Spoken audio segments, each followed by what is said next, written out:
Hello everyone, मैं एक नई कहानी में आपका स्वागत करता हूँ। उम्मीद करता हूँ आप और आपका पूरा परिवार स्वस्थ और अच्छे होंगे। तो चलिए ऐसी कहानी की ओर बढ़ते हैं। आज की कहानी काफ़ी इंटरेस्टिंग होने वाली है। इससे आप देखिएगा, जानिएगा कि एक पुलिस जब मुजरिम को पकड़ने की ठान ले तो पाताल से भी पकड़ के ले आती है। तो चलिए कहानी को शुरू करते हैं। तो ये कहानी है कर्नाटका की। कर्नाटका में एक जगह है अंकोला। वहाँ पे एक बिजनेसमैन रहते हैं, उनका नाम है आर.एन.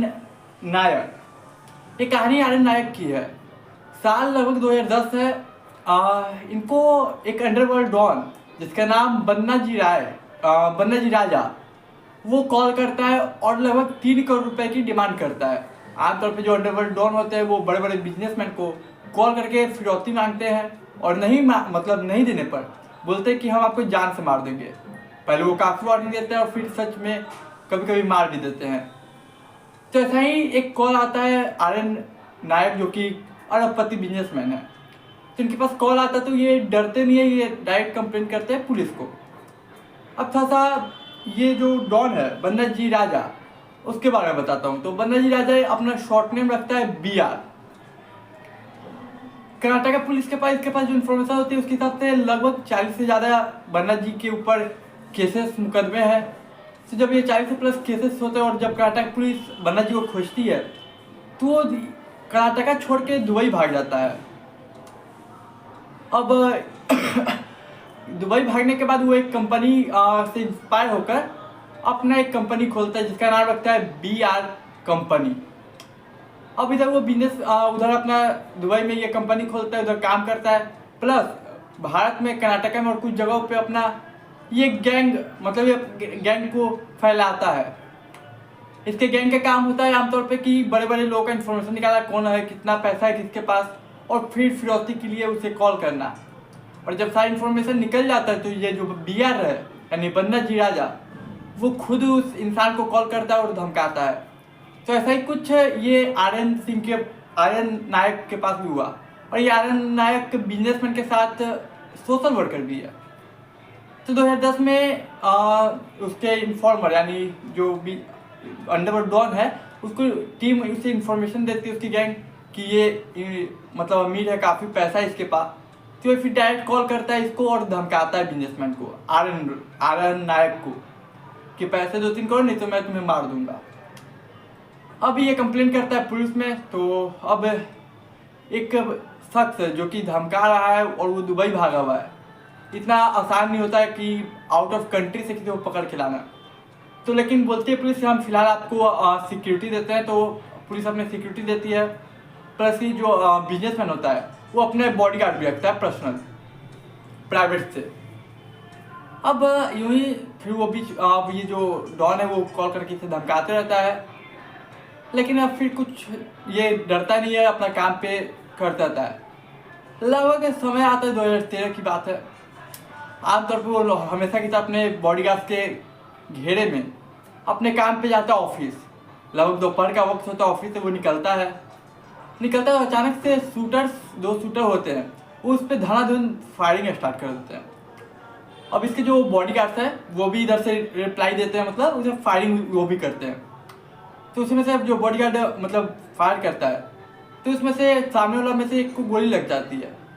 अब गोलियों के बाद से आसपास की जो पब्लिक होती है वो भी आज जुटने लगती है कि क्या हो रहा है क्या नहीं। तो एक भागने की कोशिश करता है, उसमें से 2 आए थे शूटर। तो एक को तो गोली लग गई, वो वहीं पे गिर गया, और एक भागने की कोशिश कर रहा। लेकिन लोग वहाँ के जो आसपास के थे वो हिम्मत जुटाकर उसको पकड़ लेते हैं, जो दूसरा भाग रहा था। अब पकड़ लेते हैं, इधर जो एक को गोली लगी थी वो ऑन द स्पॉट डेड हो जाता है। अब पुलिस आती है मौका वारदात पे। अब ये जो आर.एन.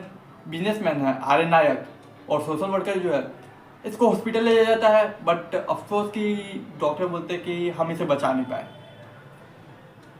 अब वहाँ की जो लोकल टीवी चैनल्स, न्यूज़ अखबार होते हैं, उनमें खबरें दौड़ने लगती है कि यह अंडरवर्ल्ड डॉन काफ़ी दिनों से, काफ़ी सालों से इसे धमकी दे रहा था, लेकिन कर्नाटक पुलिस क्या कर रही थी। लगभग 2010 में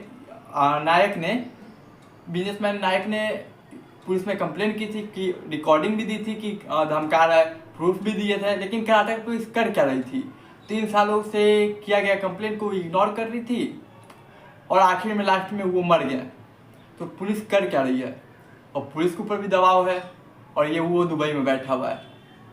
फिर एक चैनल पे एक वॉइस मैसेज प्ले होता है। उस वॉइस मैसेज में ये जो गैंगस्टर होता है, मतलब अंडरवर्ल्ड डॉन बी आर, वो एक मैसेज बोलता है कि ये मर्डर मैंने ही करवाया है। मतलब वो कबूल करता है कि ये मर्डर मैंने ही करवाया है।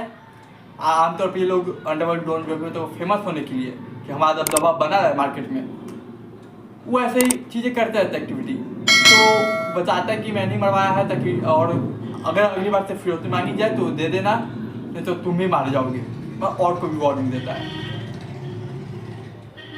अब समय गुजरता है, पुलिस वहाँ के एक छोटे छोटे डिटेल्स को अच्छे से कैप्चर करती है और अच्छे से, ताकि एक तो मर गया है स्पॉट जो पकाया था, एक से पूछताछ की जाती है, प्लस इन लोगों को सजा दिलवा पाए इसके लिए एक छोटे छोटे डिटेल को बारीकी से रखा जाता है अपने पास सेफ्टी के साथ। सबसे पहले वो गन जिससे गोलियां चली उसे कलेक्ट किया जाता है।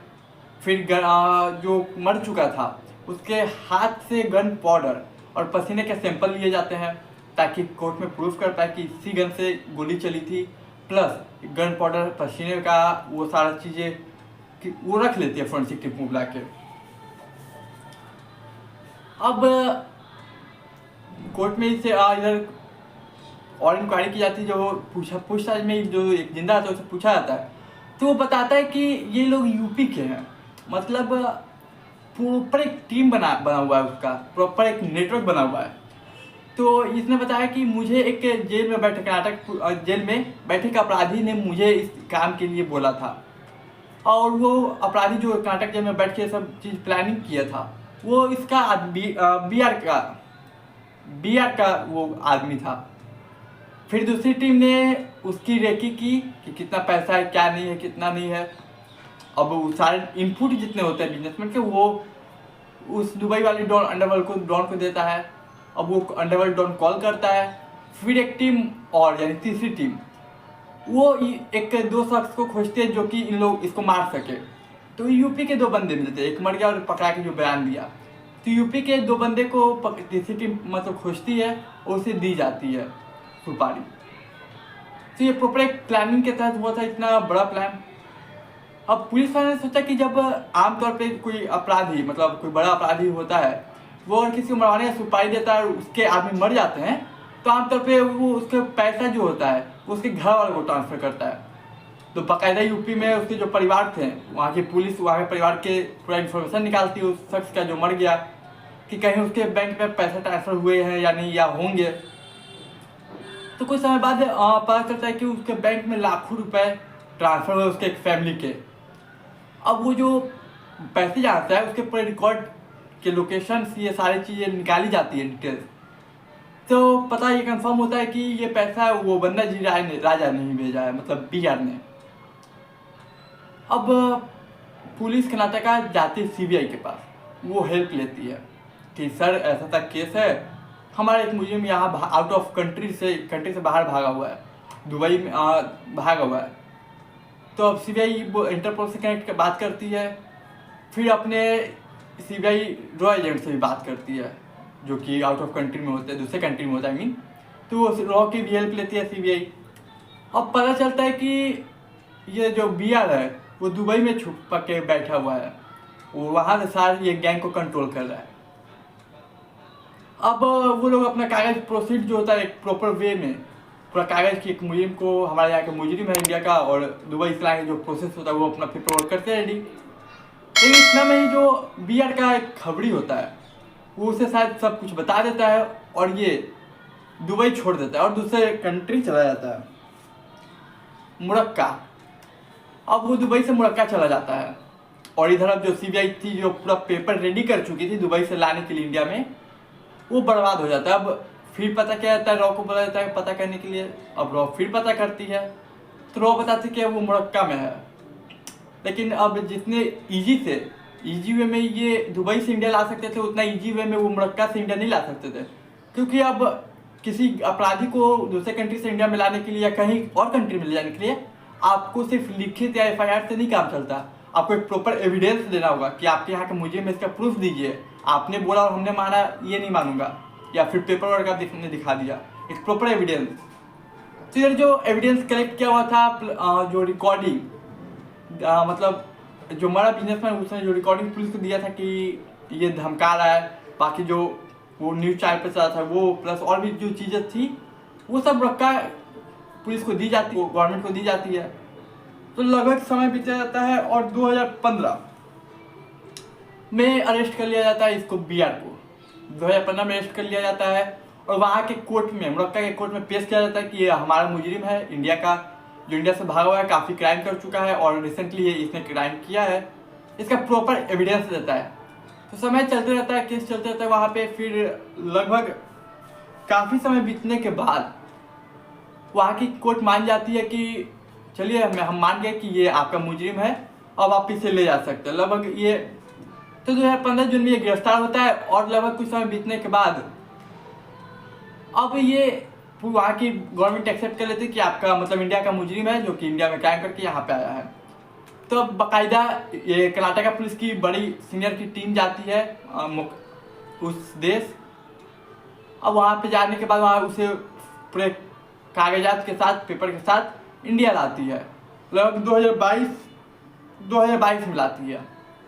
अब यहाँ के कोर्ट में पेश किया जाता है उसको सारा एविडेंस, जो बारीकी से गन पाउडर, पश्मीना का सैंपल, प्लस जो गन चली थी, जो गोली थी, प्लस बयान, plus recording, plus local news पे जो वो वॉइस मैसेज था, वो सभी पेश किया जाता है ट्रायल कोर्ट में। ट्रायल कोर्ट सभी चीज़ देखती है और सब चीज़ देखने के बाद लगभग अप्रैल 2022 में वो इसको सज़ा देती है उम्र कैद की, उसे और प्लस और कुछ लोग पकड़ाए थे, वो एक जो भागा था वो, और बाकी सब छानबीन के दौरान, मतलब ये डिटेल के दौरान 4-5 लोग और मिले थे, लगभग 5-7 लोगों को, और इसे उम्र कैद की सज़ा दी जाती है कि ये दोषी है, इसे सज़ा देनी चाहिए।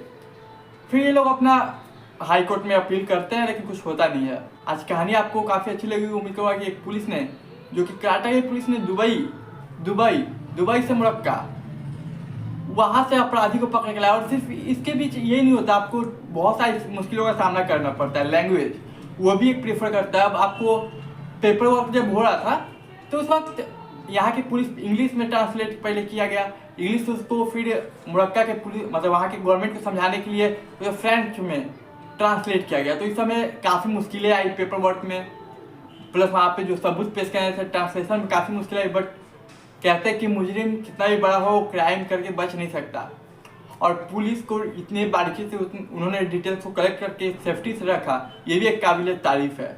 चलिए आज की कहानी यही थी, उम्मीद करता हूँ आपको पसंद आई होगी। मैं मिलूंगा एक नई कहानी, तब तक अपने चैनल को सब्सक्राइब कीजिए, वीडियो को लाइक कीजिए, अपने दोस्त रिश्तेदार के साथ शेयर कीजिए और मुझे दीजिए इजाज़त। मैं मिलूंगा आपसे अगली वीडियो में।